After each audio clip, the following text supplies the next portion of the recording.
BJP में जाने की अटकलें खारिज होने के बाद एक बार फिर कमलनाथ जो हैं वो एक्शन में नजर आ रहे हैं, या यूं कहूं कि कमलनाथ अब खुलकर जो है बीजेपी को घेरने में लग गए हैं। कुछ समय तक शांति बनाए रखी और जब उसके बाद ये स्पष्ट हुआ कि राहुल गांधी की यात्रा में पूरे टाइम साथ में नजर आएंगे कमलनाथ, तो अब घेरना भी बीजेपी को शुरू कर दिया। यानी बीजेपी के सामने अब कोई गुंजाइश नहीं है कि इस तरीके की बात हो कमलनाथ जाए, क्योंकि सवाल उठ रहे थे कि कमलनाथ भले गए नहीं लेकिन बीजेपी को घेर नहीं रहे हैं। तो उन्होंने घेरा है बीजेपी को, सवाल उठाए और मध्य प्रदेश को लेकर सवाल उठाए हैं। कमलनाथ ने सोशल मीडिया पर क्या लिखा मैं आपको बताता हूं। उन्होंने लिखा, इस समय देश और प्रदेश के सामने सबसे बड़ी चुनौती है बेरोजगारी।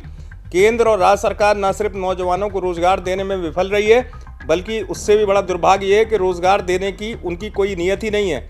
रोजगार की बातें सिर्फ विज्ञापन और पोस्टर तक सीमित रह गई हैं। प्रदेश का हाल ये है कि पहले तो कोई भर्ती परीक्षा होती नहीं, और अगर होती है तो रिजल्ट नहीं आता, और जब रिजल्ट घोषित होते हैं तो भर्ती घोटाले के आरोप लग जाते हैं, और जब ये आरोप लग जाते हैं तो सरकार घोटाले को दबाने की कोशिश करती है।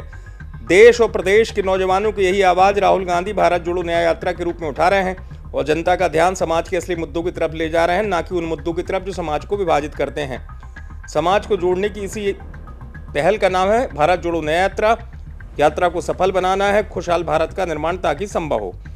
एक तरफ राज्य की सरकार को कमलनाथ ने घेर लिया, दूसरी तरफ राहुल गांधी की यात्रा की भी जम के तारीफ कर दी। यानी उनका जो इशारा है वो साफ है, जैसा कि संकेत पहले भी आ गए थे, क्लियर हो गया था कि राहुल गांधी की यात्रा में पूरे समय नजर आएंगे कमलनाथ।